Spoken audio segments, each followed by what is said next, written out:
Budget குறித்து இரண்டாவது நாளாக முதலமைச்சர் விஜய் இன்று ஆலோசனை. ஊரக வளர்ச்சித்துறை தொடர்பாக அதிகாரிகளுடன் ஆய்வு நடத்துகிறார்.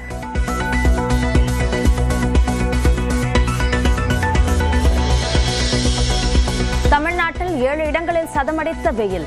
அதிகபட்சமாக மதுரை விமான நிலையத்தில் 103 டிகிரி ஃபாரன்ஹீட் பதிவு. வடமேற்கு வங்கக்கடலில் உருவான புதிய காற்றழுத்த தாழ்வு பகுதி அடுத்த 2-3 நாட்களில் மேலும் வலுப்பெறும் வாய்ப்புள்ளதாக இந்திய வானிலை ஆய்வு மையம் தகவல். கோவை மாவட்ட மலைப்பகுதிகள், நீலகிரி, தேனி மாவட்டங்களின் ஓரிரு இடங்களில் இன்று கனமழைக்கு வாய்ப்பு. மேற்கு தொடர்ச்சி மலை மாவட்டங்கள், வட தமிழகத்தின் ஓரிரு இடங்களில் மிதமான மழை பெய்யும் என வானிலை ஆய்வு மையம் கணிப்பு. சென்னை நகரின் ஒரு சில இடங்களில் இன்று இடி மின்னலுடன் கூடிய மிதமான மழைக்கு வாய்ப்பு. தமிழகத்தில் வரும் 8ஆம் தேதி வரை மழை பெய்யும் என வானிலை ஆய்வு மையம் தகவல். சென்னையில் தங்கம் விலை சவரனுக்கு ஒரே நாளில் 2400 ரூபாய் அதிகரித்து ஒரு சவரன் 1,08,400 ரூபாய்க்கு விற்பனை. காலையில் சவரனுக்கு 1200 ரூபாய் உயர்ந்த நிலையில் மாலையிலும் 1200 ரூபாய் அதிகரித்ததால் தங்கம் வாங்குவோர் அதிர்ச்சி.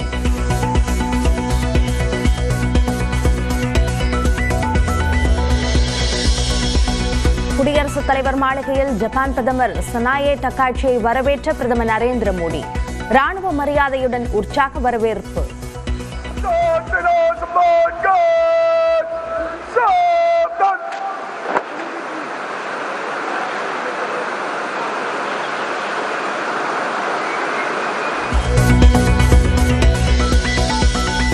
இந்தியா ஜப்பான் இடையே ஏஐ செமிகண்டக்டர், பாதுகாப்பு என முக்கிய துறைகளில் ஒப்பந்தங்கள் கையெழுத்து.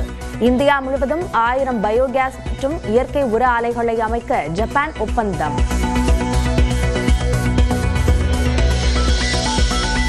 கூட்டு ராணுவ தளவாட தயாரிப்பு ஒப்பந்தத்தில் முதல் முறையாக கையெழுத்திட்ட இந்தியா, ஜப்பான் நாடுகள். கப்பல்களுக்கான அதிநவீன யூனிஃபைட் காம்ப்ளெக்ஸ் ரேடியோ ஆண்டனா என்ற தொழில்நுட்பத்தை இரு நாடுகளும் இணைந்து தயாரிக்க திட்டம்.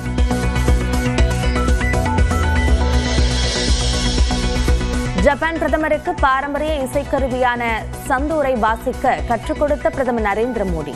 இணையத்தில் வைரலாகும் வீடியோ.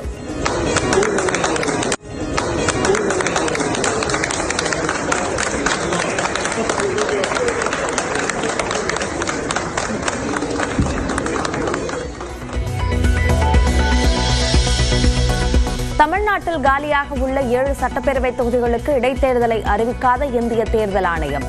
பீகார், மத்திய பிரதேசம், குஜராத் மாநிலங்களில் காலியாக உள்ள 3 இடங்களுக்கு மட்டும் இடைத்தேர்தல் அறிவிப்பு.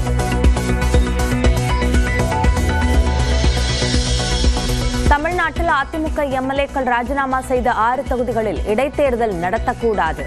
திரைமறைவில் அத்தனை பேரங்களும் நடந்துள்ளதாக டெல்லியில் தேர்தல் ஆணையத்தில் புகார் அளித்த அதிமுக எம்பி இன்பதுரை பேட்டி.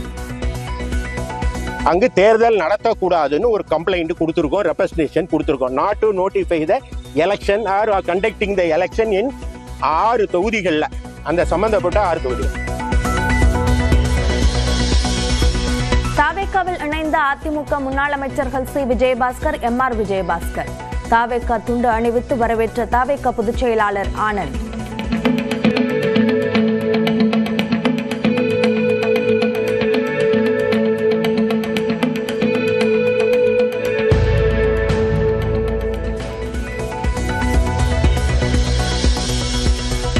தேர்தலுக்கு முன்பே தாவேகாவுடன் கூட்டணி வைக்கவும், தாவேகா ஆட்சி அமைக்க ஆதரவு தெரிவிக்கவும் வலியுறுத்தியதாக சி. விஜயபாஸ்கர் பேச்சு.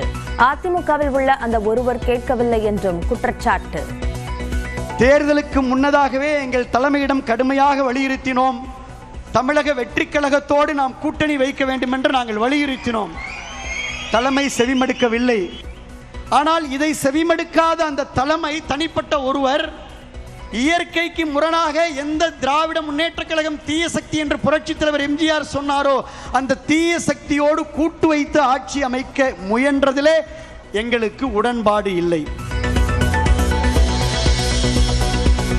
உண்மையை எடுத்துச் சொன்னால் துரோகி என்று இபிஎஸ் கூறுவதாக எம்.ஆர். விஜயபாஸ்கர் சாடல். சரியான முடிவெடுக்காத தலைவர் இபிஎஸ் என தாவேகா இணைப்பு நிகழ்ச்சியில் விமர்சனம். உண்மையை சொன்னால் துரோகி என்று சொல்லுகிறார். உண்மையை எடுத்து சொன்னால் யார் துரோகி என்பதை நீங்கள் புரிந்து கொள்ள வேண்டும். திராவிட முன்னேற்ற கழகத்தோடு சேர்ந்து ஆட்சி அமைக்கலாம் என்று சொல்வது சரியா என்று நாம் எண்ணி பார்க்க வேண்டும். ஜெயலலிதாவை சிறையில் வைத்த திமுகவுடன் கூட்டணி வைத்தவர்தான் துரோகி என செங்கோட்டையன் விமர்சனம். தன்னை தூக்கி எறிந்தபோது தாங்கி பிடித்தவர் முதலமைச்சர் விஜய் என நெகிழ்ச்சி. நான் எதற்காக இந்த இயக்கத்திலே தூக்கி எறியப்பட்ட நேரத்தில் என்னை தாங்கி பிடித்த இன்றைக்கு வருவாய்த்துறை அமைச்சராக ஆக்கிய வரலாறு இந்திய துணைக்கண்டத்தின் வரலாற்றில் நம்முடைய தலைவரை தவிர யாருக்கும் இல்லை. நான் எதற்காக சொல்கிறேன் சொன்னால் நம்பியவர்களை காக்கின்ற அரணாக இருக்கிறார்.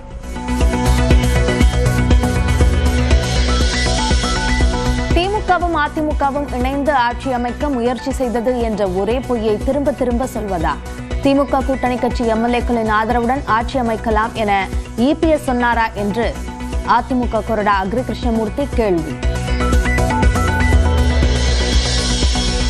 அதிமுகவிலிருந்து 60% பேர் தாவேக்காவில் இணைந்து விட்டதாக அமைச்சர் ஆதவர்ஜுனா பேச்சு.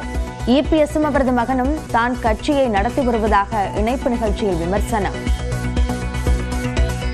இபிஎஸ் அவர்களும் தன்னுடைய மகனும் மட்டும்தான் கட்சி நடத்திட்டு இருக்காங்க, வேற யாரும் இல்லை. இப்ப இன்றைக்கு 2 சகோதரர்கள் விஜயபாஸ்கரன் சேர்ந்த பிறகு 60% அதிமுக இணைந்து விட்டது.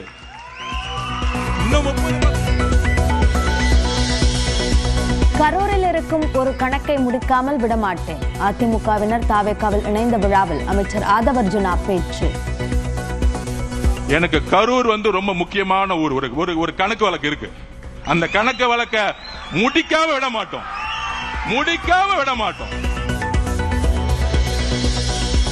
முதலமைச்சர் விஜய் கரூர் செல்வதற்கு முன்பு செந்தில் பாலாஜியை கைது செய்ய முயற்சி நடைபெறுவதாக முன்னாள் அமைச்சர் ரகுபதி குற்றச்சாட்டு. திமுக எப்போதும் குதிரைபேர அரசியலில் ஈடுபட்டதில்லை என விளக்கம். விஜய் கரூருக்கு போவதற்கு முன்னால் செந்தில் பாலாஜியை கைது செய்துவிட்டு செல்ல வேண்டும் என்கின்ற அவர் போட்ட ஒரு சபதமாக இருக்கலாம் என்றுதான் இன்றைக்கு என்ன தோன்றுகிறது. விரைவில் டெல்டாவில் நடைபெறும் நிகழ்ச்சியில் மேலும் பலர் தாவேக்காவில் இணைவர். தாவேக்காவில் இணைந்த சி விஜயபாஸ்கர் பேட்டி. இது வெறும் ட்ரெய்லர். மெயின் பிக்சரை நம்முடைய தலைமையினுடைய முதலமைச்சருடைய அனுமதியை பெற்று டெல்டா மண்ணில் நம் தமிழக வெற்றி தலைவர்களுடைய ஆணைக்கிணங்க தமிழ்நாடே திரும்பி பார்க்கின்ற அளவிற்கு மாபெரும் இணைப்பு விழாவை, இன்னொரு இணைப்பு விழாவை, மாற்றத்திற்கான மக்களின் உணர்வை உலகறிய செய்வோம். வடக்கில் பாஜக பயன்படுத்திய வாஷிங் மெஷின் தமிழ்நாட்டிற்கு வந்துள்ளதாக கனிமொழி விமர்சனம். புது தமிழ்நாடு மாடல் மெஷின் குட்கா கரைகளை கூட நீக்கும் என்று பேசப்படுவதாக பதிவு.